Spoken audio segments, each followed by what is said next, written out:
I've never been as fit or healthy as I am right now. I used to be 270 pounds, and the number one thing I had to learn to lose the 100 pounds was knowing what to put in my mouth. Specifically, what foods to eat and what foods to avoid. 1 pound of fat is about 3,500 extra calories your body stored over time. You don't gain fat overnight. It's the result of small surpluses adding up over time. No food itself is bad, but some foods are incredibly calorie dense. They don't fill you up, they're super easy to keep eating, and they are full of calories. It doesn't matter if a food is healthy or not. If it has calories, it can be overconsumed. So that being said, these are 7 foods that could be secretly making you fat. The first food is peanut butter. Peanut butter is roughly 100 calories per serving, but let's be honest, if you're not actually tracking your nutrition, who stops at 1 serving? So it's pretty easy to add up to 3 or 4 servings, equaling about 400 calories. And if you're a woman who's about 200, 250, somewhere in there pounds, you should probably be consuming, when you're in a deficit, 1,600 to 2,000, somewhere in there calories. If you're eating 400 calories of peanut butter in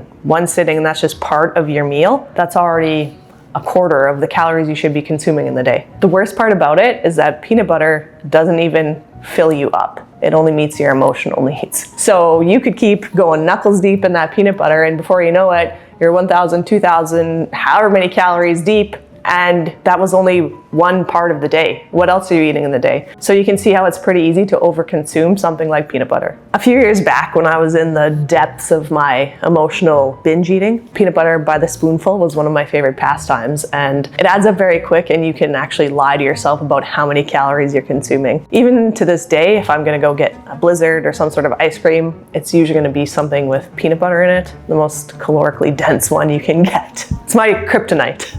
So even to this day, I have to be pretty careful about peanut butter because it's a slippery slope for me, and I'll even do stuff like lick off the knife, and even in a lick of peanut butter off the knife, because I would leave a lot on there, you could get probably 50 calories in there just from licking off the knife. So a trick to weigh peanut butter: put peanut butter on your food scale. Food scale is your best friend. Zero it out, and then just take out until the scale reads minus your serving size, which is probably about 15 grams. That way you can lick off the knife guilt-free, and it's all accounted for. Peanut butter has protein in it, but the majority of the calories in peanut butter are coming from fat, thus making it not a great source of protein. Peanut butter is not a protein source. Anybody who takes a giant serving of peanut butter and thinks that they're doing themselves a favor getting all this protein in, what other lies are you telling yourself? An easy way to know if something's a good source of protein is if you add a 0 onto the grams of protein in the serving, and if that number is more than the calories in that serving, it's a good source of protein.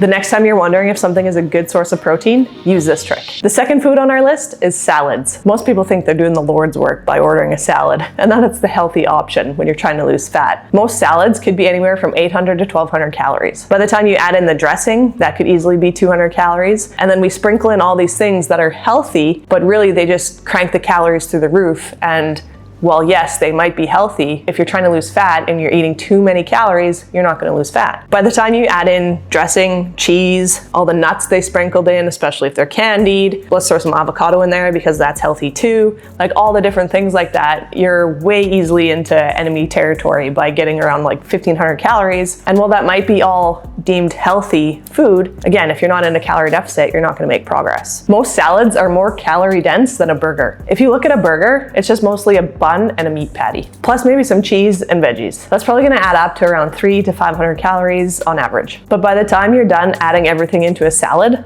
like I mentioned, it could be easily from 600 to 1,200 calories. If you wanna do the healthy thing and order a salad or make a salad at home, make sure you focus on higher protein. So when I'm eating out, I'll ask for double protein in my salad. I'll also ask for no oil on the grill so that they're not slathering it in oil when they're cooking it. Make sure that it's not breaded meat. And then when you're looking at fat sources or things like that, just keep it to 1 or 2, like cheese and avocado or nuts and avocado. Don't add a whole bunch of different things into there because at that point, it's too many calories. The second tip besides double protein is asking for your sauce on the side. That way you can monitor how much you're putting on if you choose to put it on. The third food to watch out for is cooking oils. A tablespoon of cooking oil is around 120 calories. And most people put that shit on everything. Whether you're cooking vegetables or meat, it gets thrown in the pan because I don't want it to stick in the pan and Teflon's bad for me. Well, guess what? So is having fat around your internal organs from eating too many calories. Most people pour and they don't actually measure. So by the time you're done glugging it into there, that could be 400 to 500 calories. Most people don't account for that into their calorie intake for the day because you don't really think about it. You're just pouring oil in the pan. But guess what? That oil goes into whatever you're cooking and then into you. So here's your options. Switch over to a cooking spray and just give it the pan a little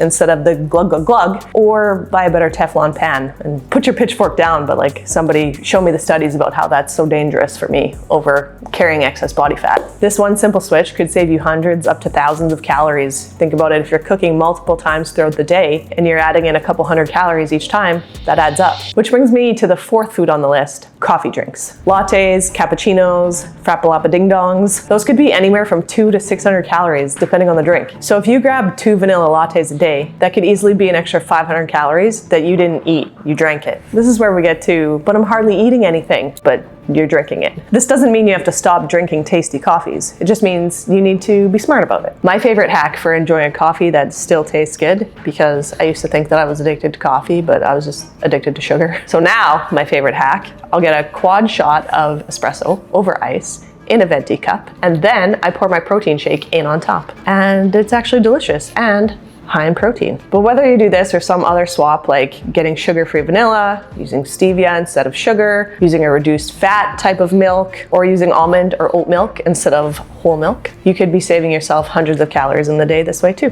The fifth food is granola. Most granola is anywhere from 400 to 500 calories per serving. And in case you're wondering what that serving size looks like, this is it. Not very much. I could slam this back in a few handfuls. When you think about granola, you probably think, healthy. But what actually goes into granola? It's usually some kind of combination of oats and seeds, and none of that stuff really tastes that great on its own, so of course they slather it in sugar and honey. Let me take you on a side quest. When you look at the ingredients list in any kind of food, they list the ingredients in order of most of that item in there to least. This granola, of course, the first ingredient is rolled oats, but the second ingredient is sugar. And not just one kind of sugar. We've got brown sugar, a honey blend, and sugar. That means the second most quantity of ingredient in here is sugar. Then we've got some other things like more rolled whole wheat, whole grain rice flours, modified blah blah, different kinds of oils, which also make it more calorically dense because they add in fat. Overall, if you had just had one serving of oatmeal,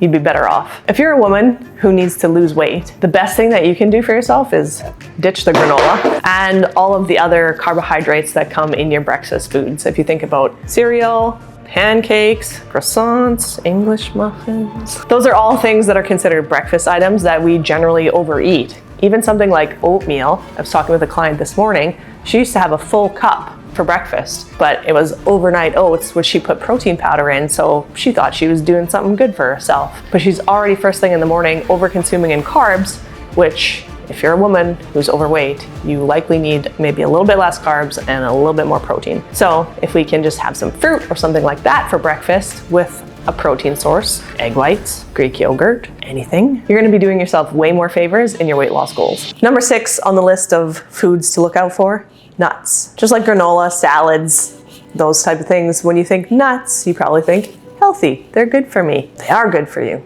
but they're super easy to overconsume. They're one of those things where you're just sitting at your desk mindlessly free feeding from the bag. And before you know it, you're hitting the bottom of the bag. And then you're like, oh, how many calories?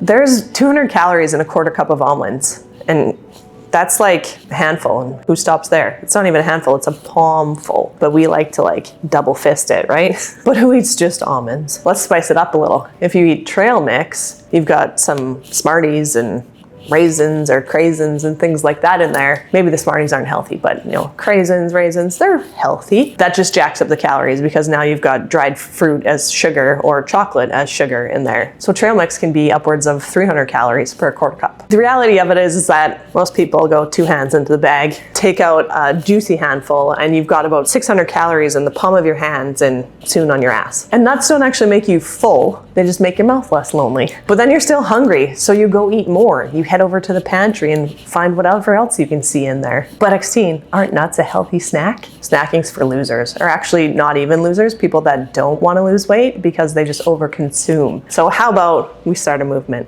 We ban snacking. There'll be no more snacks. We just eat whole, balanced meals. Think about it. People used to eat like 3 meals a day. Now we're eating 3 meals and we're snacking and we're having all of these eating occurrences that lead us to opportunity to overconsume. Instead, stop doing dumb shit like skipping breakfast, because in the process of trying to eat less, you end up eating more because you're snacky. And instead of continuing the habit of snacking, because let's be honest, it's a habit that you've created for yourself, let's just focus on eating whole, balanced meals throughout the day. They're gonna keep you full, they're gonna give you protein, and they're gonna stop you from jamming your mouth full of nuts. Snacking is like the food version of mindlessly scrolling social media, just looking for that dopamine hit. Nobody practices delayed gratification anymore. We just want things instantly, and snacking is part of that. You want a dopamine hit, you put something in your mouth. It gives you a little because if you were actually hungry, you'd go eat a meal, not just find whatever's in your desk drawer or head over to the pantry and whatever jumps out at you and says hello, or the third time you go to the fridge and check to see if there's anything different in there.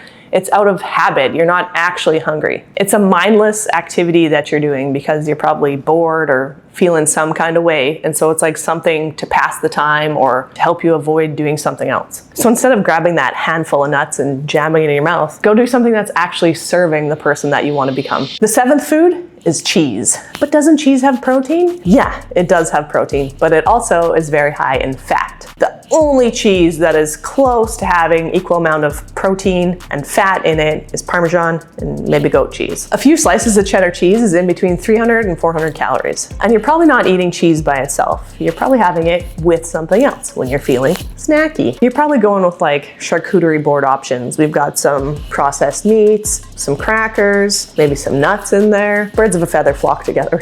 And you probably think that's the healthy option. There's protein. Yeah, it does have protein, but you're likely gonna overconsume. Processed meats are usually fattier, which are gonna be more calorically dense, and cheese is super calorie dense because it's mostly fat. Fat is 9 calories per gram, which makes it very calorically dense. It's also a small amount of volume and easy to overconsume and tasty. Pizza really isn't calorie dense because of the crust and the carbs. It's calorie dense because of the cheese that's on it. Plus, if you have something like pepperoni, it's gonna be higher in fat too, which increases the calories. But cheese is the star of the show on pizza. People put that shit on everything. It's on burgers, tacos, pizza, salads. Cheese is not an innocent bystander in all of this. It easily adds extra calories into your food throughout the day without you really noticing how many calories you're taking in. These are the 7 foods that were keeping me fat. And if you want to know the 22 lessons I wish I knew when I was overweight, watch this video.